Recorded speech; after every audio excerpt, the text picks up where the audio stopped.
Today we take exercise 6.2 और 6.2 में पहले हम 6.2 को पढ़ाने से पहले आपको 3 थ्योरम आज बताएंगे, है ना। आज सिर्फ थ्योरम आपको समझाएंगे। जैसे पहली थ्योरम है थेज थ्योरम। थेज थ्योरम को हम बेसिक प्रोपोर्शनैलिटी थ्योरम भी बोलते हैं, बेसिक प्रोपोर्शनैलिटी थ्योरम। तो थेज थ्योरम के अनुसार ये कहा गया, if a line draw parallel to one side of a triangle, यदि हम किसी ट्राइएंगल के किसी एक साइड में पैरेलल लाइन खींचे, है ना, अपोजिट साइड के, तो वो जो पैरेलल लाइन खींचते हैं तो वो दो भागों में कहीं ना कहीं कट करेगी उसके अदर साइड को, तो वो दोनों साइड आपस में प्रोपोर्शनल होते हैं। ये थेज थ्योरम बोल रही, माने अब चित्र से जैसे समझो, ये थेज थ्योरम ये ट्राइएंगल के लिए। जैसे मान लीजिए ये एक ट्राइएंगल है, ठीक। अब ट्राइएंगल आपने बना दिया, ट्राइएंगल आपने कोई भी बनाया, तो अब ये देखिए इसमें ट्राइएंगल हो गया, मान लीजिए ए बी, अच्छे से बना लीजिए। मान लीजिए ये एक ट्राइएंगल है, ये इस ट्राइएंगल का नाम हम दे दिए ए बी सी। तो थेज थ्योरम के अनुसार क्या कहा गया कि एक ट्राइएंगल है, उस ट्राइएंगल में draw parallel to one side of a triangle, तो उसमें इस ट्राइएंगल में किसी एक साइड के पैरेलल हमें एक लाइन ड्रा करना है। तो मान लीजिए हम BC के पैरेलल एक लाइन ड्रा कर लिए, है ना। ये जो लाइन है इसके पैरेलल होनी चाहिए, जरूरी नहीं कि वो 20 से ही निकले, कहीं से निकले इसके अंदर, बस शर्त ये है कि एक साइड के वो पैरेलल होना चाहिए। कोई भी साइड ले सकते हैं, ऐसा लेंगे तो AC के पैरेलल हो जाएगा, ऐसा लेंगे तो इसके पैरेलल हो जाएगा। तो हमने ये ले लिया, मान लीजिए ये हो गया DE पॉइंट हो गया, तो मतलब कि थेज थ्योरम के अनुसार हमने DE पैरेलल टू BC बना लिया। तो यदि ये लाइन इसके पैरेलल है, थेज थ्योरम क्या बोल रही है कि यदि DE लाइन BC के पैरेलल है, तो ये पैरेलल लाइन जो बन रही, DE लाइन जो बन रही है, वो इस साइड को, माने AB साइड को और E पॉइंट AC साइड को प्रोपोर्शनल काटेगा। मतलब ये कि यदि हम इसका रेशियो लें और इसका रेशियो लें, मतलब कि AB बटे BD लें और AE अपान EC लें, तो दोनों का रेशियो क्या हो जाना चाहिए, सेम हो जाना चाहिए। तो इसी को बोला जाता है प्रोपोर्शनल। इसका तो हम रेशियो लेंगे, तो इसका रेशियो जब इसके रेशियो के बराबर हो जाएगा तो क्या माना जाएगा, प्रोपोर्शनल या इक्वल। तो ये क्वेश्चन है, तो इसी को हमको प्रूफ करना है कि यदि DE parallel to BC, then proof that AD upon BD equal to AE upon EC, ये हमें प्रूफ करना है। तो गिवन स्टेटमेंट हो गया था इस थ्योरम का।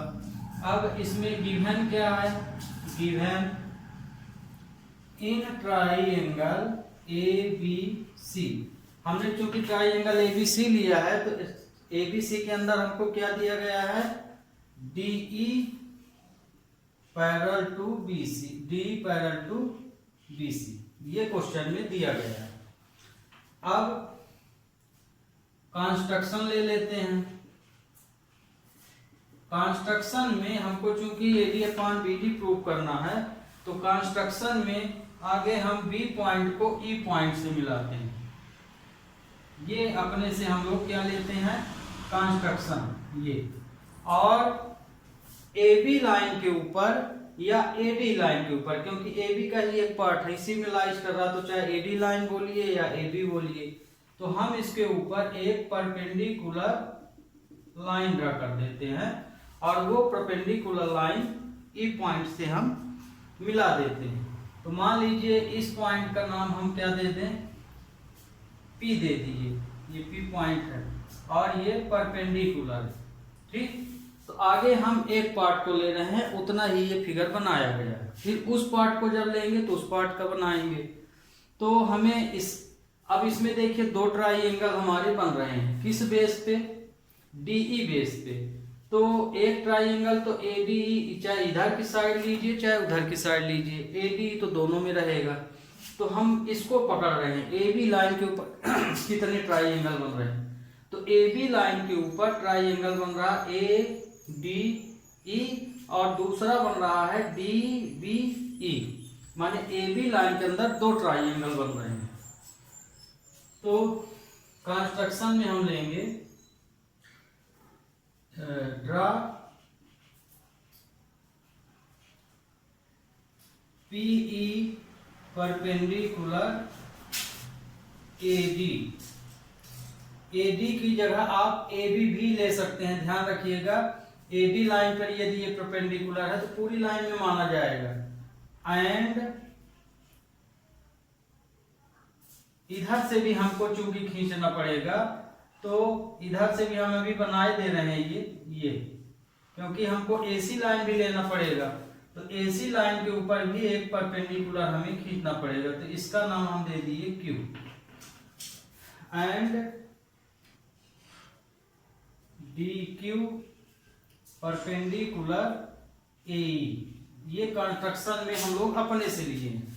और जिस तरह बी को ई से जोड़े हैं, इसी तरह डी को सी से जोड़ देंगे ये। And join BE and C D. B को ई से जोड़ दिए, बीई हो गया, और सी को डी से जोड़ दिए तो सी डी हो गया। ये हम लोग अपने से कंस्ट्रक्शन से लिए। अब यहां पे हमें प्रूव क्या करना है?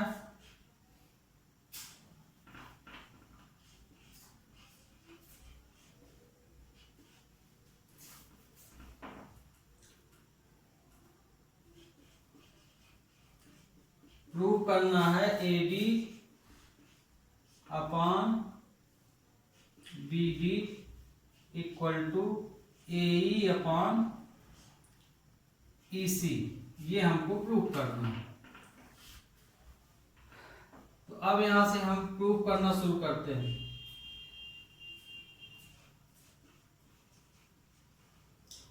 ये टू प्रूव लिख लीजिए, उल्टा लिख दिया। अब ये प्रूफ करेंगे यहाँ पे। अब प्रूफ कर देंगे यहां से, इतना तो उस क्वेश्चन में अब हो गया। इसके बाद हमको ए बी बेस पकड़ना है। तो ए बी बेस में दो ट्राइंगल कौन से बन रहे हैं? ए डी ई और बी डी ई।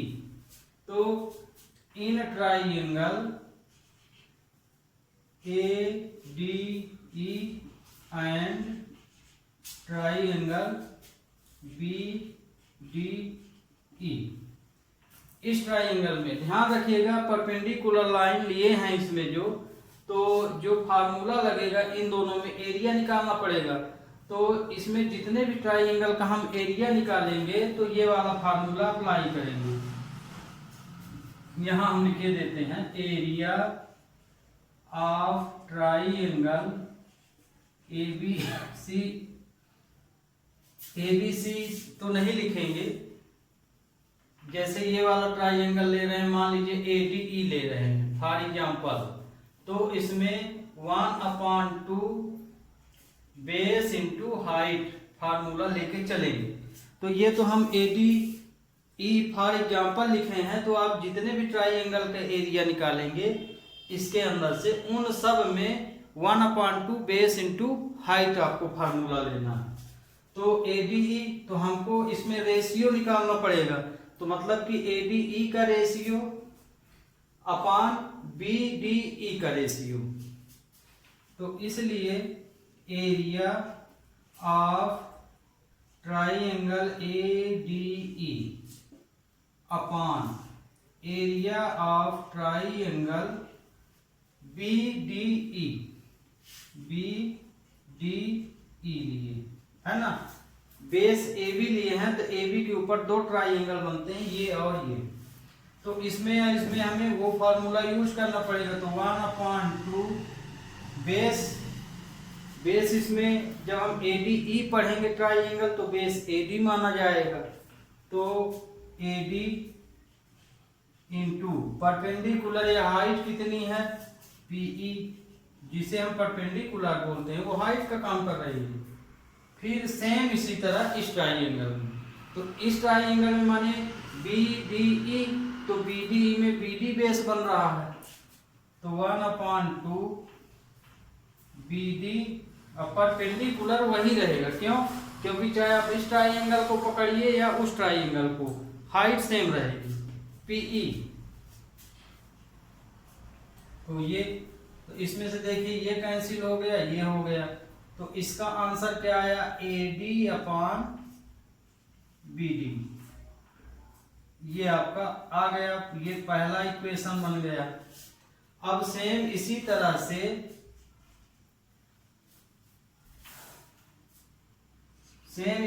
से हम अब वो वाला बेस लेंगे AC बेस। तो फिर से अगेन इन ट्राइंगल ADE, ये तो दोनों में है, एक ट्राइंगल इधर का बेस लेंगे तो ADE ही रहेगा और दूसरा रहेगा CED, एंड ट्राइंगल CED।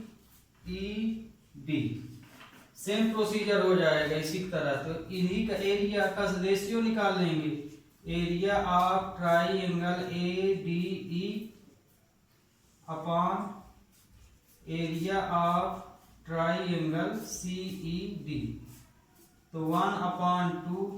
अब देखिए जब ADE लिए थे तो ये वाला जब बेस लिए थे तो AD बेस लिए हैं, अब हम AC लाइन पे गए हैं तो बेस क्या हो जाएगा AE हो जाएगा, AE, और परपेंडिकुलर इसकी क्या हो जाएगी QD, Q और D, ये 1/2। अब इसमें इस ट्राइंगल CED में, तो CED में CE जो है बेस हो जाएगा और परपेंडिकुलर QD रहेगा। तो इसमें देखिए QD कैंसिल हो गया 1/2, तो आंसर आया इसमें AE/CE, ये इक्वेशन सेकंड हो गया। तो ये देखिए इसमें हम ये दोनों का रेशियो निकाल लिए, उधर से भी और इधर से भी। अब यहाँ देखिए BDE यहाँ लिखा हुआ है, यहाँ CED, तो जब तक हम BDE और CED का एरिया बराबर नहीं कर लेंगे, इनको इक्वल नहीं बता देंगे, तब तक हम इन दोनों कंडीशनों को इक्वल नहीं लिख सकते हैं, है ना। तो इसके लिए क्या है, तो आप नियम जानते हैं कि ये दोनों ट्राइंगल, इस पैरेलल लाइन के अंदर दो ट्राइंगल बन रहे हैं BDE, एक ट्राइंगल BDE बना, दूसरा CED, दोनों ही ट्राइंगल एक ही बेस से निकल रहे हैं, किससे, DE बेस। आपको बेस ये नहीं लेना, बेस ये रहेगा, DE बेस से दो ट्राइंगल बन रहे हैं, एक ट्राइंगल बन रहा है DBE और दूसरा बन रहा है EDC।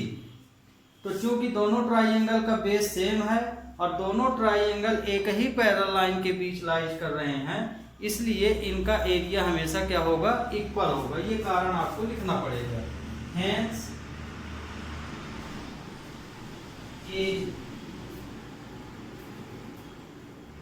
Triangle BDE and area of triangle BDE and triangle CED lies in same parallel line। कौन सी parallel line, same parallel line.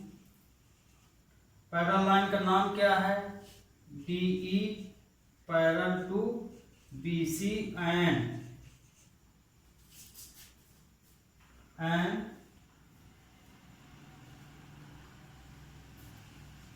bases are same। And bases, bases का नाम लिख दीजिए DE, सेम। तो चूंकि ये दोनों ट्राइंगल एक ही पैरेलल लाइन के बीच लाइज कर रहे हैं और उनका बेस भी क्या है, सेम है,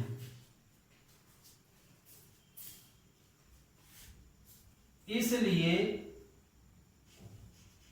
therefore area of triangle BDE equal area of triangle CED। इसलिए ये इक्वेशन आपका थर्ड हो गया। ध्यान रखिए, बहुत बच्चे इतना कर देते हैं फिर बराबर लिख देते हैं। ये कंडीशन बहुत मेन है, इसको नहीं लिखेंगे तो ये सही नहीं माना जाएगा। क्यों? क्योंकि इसको इक्वल आप क्यों रख रहे हैं, क्योंकि इसकी वैल्यू तो बराबर नहीं बताई आपने, तो इसकी वैल्यू यहाँ बराबर हो जाती है। अब आप लिख सकते हैं, तो क्योंकि BDE की वैल्यू CED के इक्वल हो गई, तो हम BDE के स्थान पे CED रख सकते हैं या CED के स्थान पे BDE रख सकते हैं। तो जब हम ये वैल्यू रख देंगे यहाँ, तो ये वाला पार्ट इक्वल हो जाएगा। तो जब इस किसी इक्वेशन का एक पार्ट इक्वल हो जाता है तो दूसरा ऑलरेडी इक्वल माना जाता है कंपेयरिंग से, या की वैल्यू रख सकते हैं। तो यहाँ लिखना पड़ेगा फ्रॉम इक्वेशन 1, 2 एंड 3 वी है ना। इतना लिखने के बाद ये पोर्शन बराबर लिख सकते हैं, AD upon BD equal to AE upon C, hence proved. यही प्रूफ करना था। ओके, ये देखो। अब देखिए सेकंड थ्योरम, जो अभी हम थ्योरम आपको बताए उसी का ये अपोजिट है। ये सेकंड है, converse of basic proportionality theorem या कन्वर्स ऑफ थेल्स थ्योरम। अभी हमने क्या प्रूव किया कि पहले वाले थ्योरम में क्या दिया था कि यदि लाइन पैरेलल है तो वो अदर साइडों को बराबर रेशियो में बांट देगी। इसमें यह है कि यदि उसकी दो साइड बराबर रेशियो में बट रही हैं तो लाइन पैरेलल होगी, ये प्रूव करना है। तो यहाँ पे if the line divide any two side of A triangle in the same ratio, यही लिखा है ना कि यदि कोई लाइन ट्राइंगल के अदर दो साइडों को सेम रेशियो में बांट रही है तो प्रूफ करो कि वो लाइन अपोजिट साइड के पैरेलल होगी। मतलब कहने का ये कि ये ट्राइंगल है, ये तो अभी यही ट्राइंगल हम लोग लिए थे ABC। अब ये तो ये लाइन अभी हम लोग पैरेलल प्रूफ किए थे, पैरेलल दिया था, और इसको हम लोग पिछले क्वेश्चन में DE पैरेलल BC दिया था, तो हम लोग प्रूफ किए थे AD अपॉन BD और AE अपॉन EC। इस बार ये लाइन इसको सेम रेशियो में डिवाइड कर रही है। मतलब क्या दिया है, AD अपॉन BD और AE अपॉन EC दे दिया है गिवन, क्योंकि सेम रेशियो तो हम बराबर लिख सकते हैं। तो प्रूफ करो कि DE पैरेलल BC। तो एक हम यहाँ पे कंस्ट्रक्शन लेंगे। मान लीजिए ये हम एक कंस्ट्रक्शन ले लिए और इसका नाम हम रख दिए F। तो इसमें हमें प्रूफ करना है, to prove DE parallel BC, ये हमको इसमें प्रूफ करना है कन्वर्स थ्योरम में। गिवन में है AD upon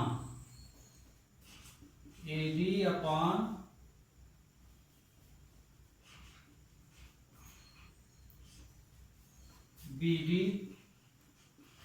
equal to AE upon EC। ये क्वेश्चन में दिया गया था, इसको इक्वेशन हम फर्स्ट मान लिए। कंस्ट्रक्शन क्या लिए, कंस्ट्रक्शन हम लिए ड्रा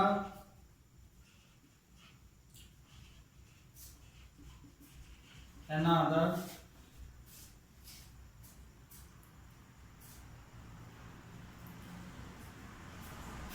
line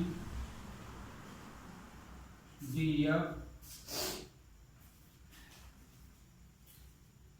on AC और DF लाइन AC के ऊपर लिए where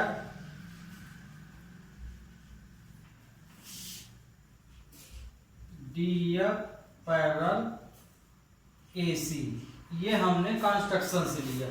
एक लाइन हमने AC के ऊपर ड्रा किया FD या DF और इस तरह से लिया कि DF पैरेलल टू BC, ठीक।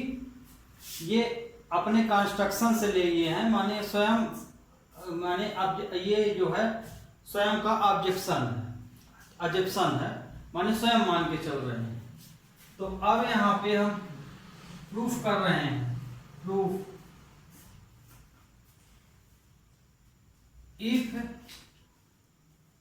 AD अपॉन BD, ये गिवन में है हमारा, equal to AE upon EC, ये गिवन रहेगा, ये क्वेश्चन में दिया गया है ना, सेम रेशियो में। तो जब ये सेम रेशियो में डिवाइड कर रहे हैं तो उस कंडीशन में हम क्या लिख सकते हैं, DE पैरेलल BC लिख सकते हैं, ठीक।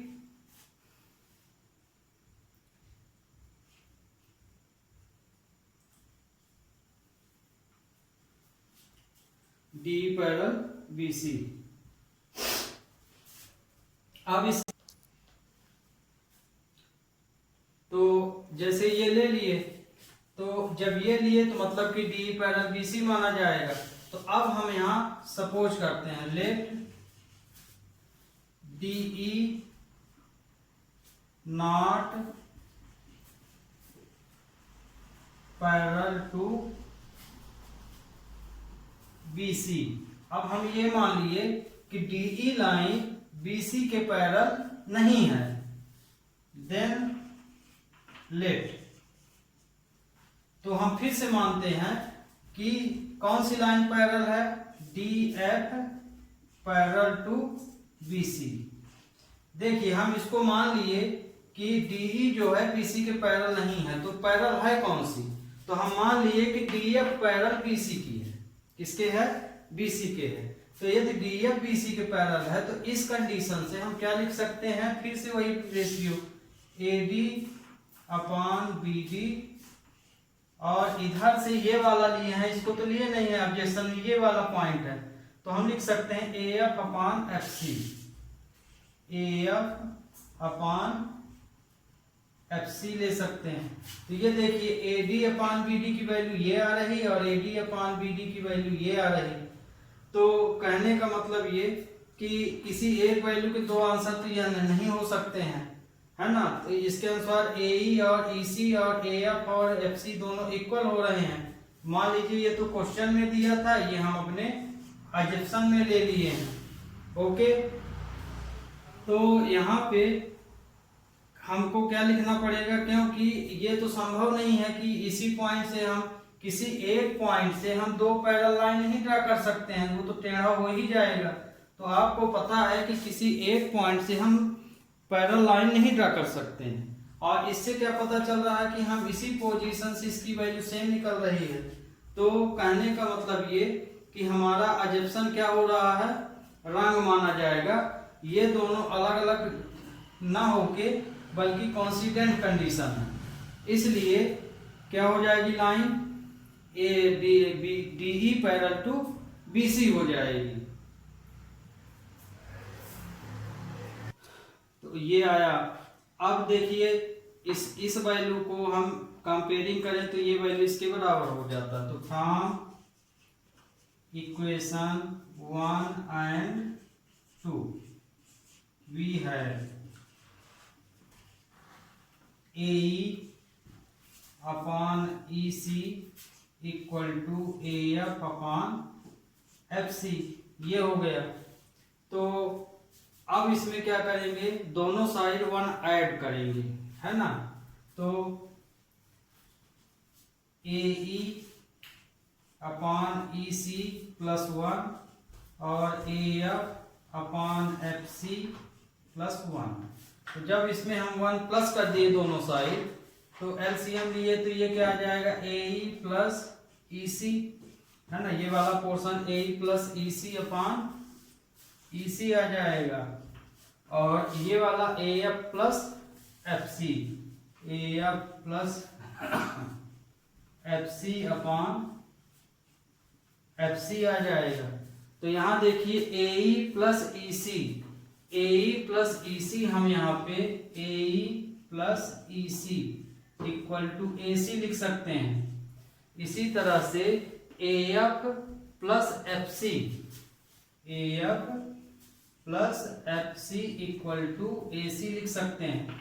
तो देखिए इन दोनों की जो वैल्यू है ए सी आ रही, तो हम यहाँ क्या लिख सकते हैं, ए सी अपॉन ई सी, और यहाँ भी क्या लिख सकते हैं, ए सी अपॉन एफ सी लिख सकते हैं। तो ये इससे क्या हो गया, कैंसिल। तो ये दोनों वैल्यू आपस में क्या हो जाएंगी, इक्वल हो जाएंगी, इसका क्रॉस मल्टीप्लाई हो गया, तो ये आ जाएगा एफ सी अपॉन ई सी। तो ये देखिए सी, इसका मतलब ये हुआ कि सी पॉइंट से 2 लाइन खींची गई, तो 2 लाइन खींची गई, हमको प्रूफ करना है। तो किसी एक पॉइंट से हम 2 पैरेलल लाइन नहीं खींच सकते हैं, है ना, एक पॉइंट से हम 2 पैरेलल लाइन नहीं ड्रा कर सकते। तो अब यहाँ पे ये, तो फिर इसका मतलब क्या हुआ, इसका मतलब ये हुआ कि ये दोनों पॉइंट जो ई और एफ हैं ये वास्तव में कॉन्सिडेंट हैं, माने एक दूसरे के ऊपर ही हैं, ये अलग अलग पॉइंट नहीं हैं। इसलिए हम कह सकते हैं कि D E parallel B C. तो यहाँ आप कारण लिख दीजिए। तो ये देखिए ये कॉन्सिडेंट पॉइंट हो गए, तो you can see that E and F must coincident या कॉन्साइड, मतलब ये कि एफ और ई 2 अलग अलग पॉइंट ना होके एक ही पॉइंट है। तो कहने का मतलब ये कि जो हम मान के चल रहे हैं, हम क्या मान के चल रहे थे, D F parallel B C. तो D F parallel B C जो हम मान के चल रहे थे वो गलत है, इसलिए अब क्या होगा, इसलिए D E parallel to B C हो जाएगा। ओके, यही है this converse of this theorem. अब ले रहे हैं आपका अगला पाइथागोरस थ्योरम। अब देखिए तीसरी theorem Pythagoras theorem. Pythagoras theorem क्या बोलता है कि in a right triangle the square of hypotenuse is equal to the sum of the other 2 side. एक राइट ट्राइंगल की हाइपोटेनस जो है उसका यदि हम स्क्वायर कर दें तो उसका स्क्वायर अदर साइडों के स्क्वायर के टोटल के बराबर होता है। ये है पाइथागोरस थ्योरम। मतलब ये कि जैसे ये 90 ABC एक ट्राइंगल लिए, तो इस ट्राइंगल में बी एंगल 90 का है, तो इसके सामने की लाइन ये AC क्या हो जाएगी, हाइपोटेनस। तो मतलब क्या बोल रहा है कि यदि हम हाइपोटेनस का स्क्वायर कर दें तो जो इसका स्क्वायर है तो वो AB का स्क्वायर और BC के स्क्वायर दोनों को यदि हम टोटल माने जोड़ दें तो इन दोनों का टोटल इसके बराबर हो जाता है। ये पाइथागोरस थ्योरम बोलती है।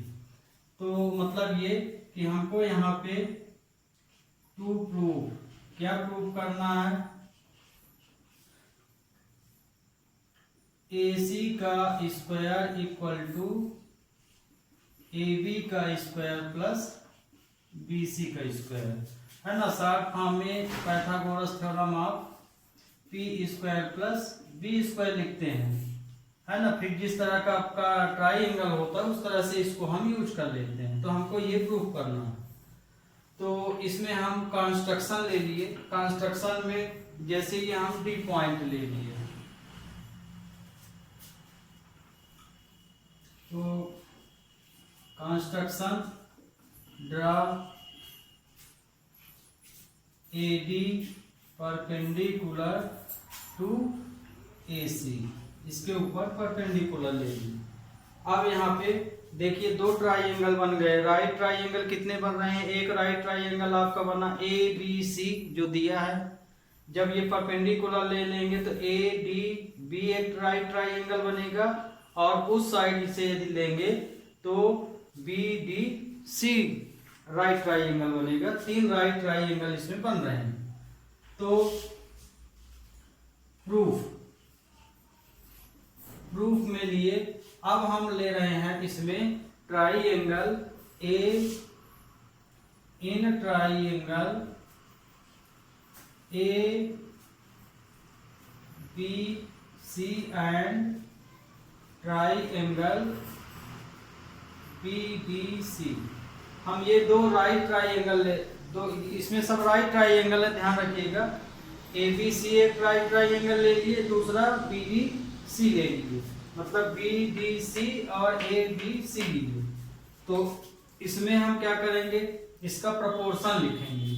तो इसका जो हम प्रोपोर्शन लिखेंगे, तो या तो आप बेस अपान हाइपोटेनस लीजिए या हाइपोटेनस अपान बेस, इसके आधार पे इसको जल्दी प्रूफ कर लेते हैं। तो जब हम एबीसी ट्राइंगल लिए, तो एबीसी ट्राइंगल में, एबीसी में देखिए, तो एबीसी यहाँ पे ट्राइंगल देखिए, ये एबीसी लिए हैं और फिर ए बी डी सी लिए हैं। तो माने हमें बेस जो है बीडीसी की ओर से देखना। तो बीडीसी में जब लेंगे, इस ट्राइंगल को हम लेंगे, तो ये 90 बन रहा है, तो मतलब कि बेस हमारा ये बीडीसी सीडी हो जाएगा। और जब एबीसी लेंगे, तो इधर की ओर चूंकि हम पढ़ रहे हैं, तो बेस बीसी हो जाएगा। तो हम इसके आधार पे क्या लिख सकते हैं, तो लेकिन ध्यान रखिएगा, ये चीज हम तब लिख सकते हैं जब हम ट्राइंगलों को आपस में सिमिलर प्रूफ कर दें। तो अब इन दोनों ट्राइंगल को आगे हमें सिमिलरिटी लगाना पड़ेगा, तब ना हम उसको प्रोपोर्शन में लिख पाएंगे। तो एबीसी, और इसमें देखिए एबीसी ट्राइंगल लिए, तो angle A B C equal to angle B D C, ये 90 का है। ये कहाँ से आया, कंस्ट्रक्शन से आ गया। फिर दूसरी कंडीशन इसमें हम क्या ले सकते हैं कि दोनों ट्राइंगल में, इस एबीसी और बीडीसी में एंगल सी कॉमन है, तो angle C equal to angle C, पूरा नाम भी लिख सकते हो एंगल का, बी सी डी और बी सी ए भी लिख सकते हो। तो पूरा नाम लिखना हो तो पूरा नाम लिख दीजिए, and angle B C A equal to angle B C D, common angle, ये हो गया इसका कारण। और दोनों में ही बेस, दोनों में देखिए ये लाइन कॉमन है इसमें, तो बीसी लाइन क्या है common, BC equal to BC, common side. तो हम बाय ए रूल से क्या कह सकते हैं, we have triangle A B C similar to triangle B D C कह सकते हैं। सेम इसी तरह से हमको अब ये पोर्शन और पूरा पोर्शन ए बी सी को ही लेना है। ऑल्सो सिमिलरली प्रूव दैट, इसी तरह हम प्रूव कर सकते हैं triangle A B C similar to triangle A D B. जैसे हम इसमें ए बी सी के साथ इसको प्रूव कर दिए, इसी तरह ए बी सी के साथ हम ए डी बी को भी प्रूव कर सकते हैं। तो ये देखिए आगे हम सिमिलर बता दिए, इसमें एक कंडीशन बता दिए, दूसरी आप सिमिलर लिख सकते हैं, या लिखना चाहें तो इसमें भी लिख सकते हैं। अब आप यहाँ प्रोपोर्शन लिख सकते हैं, in triangle A B C and triangle B D C. अब हम फिर से इसी केस में आ गए, है ना, फिर ये वाला केस ले लेंगे। अब इसमें हम प्रोपोर्शन लिख सकते हैं, क्योंकि ट्राइंगल है, इसे यहाँ पे हम लोगों ने सिमिलर प्रूफ कर दिया।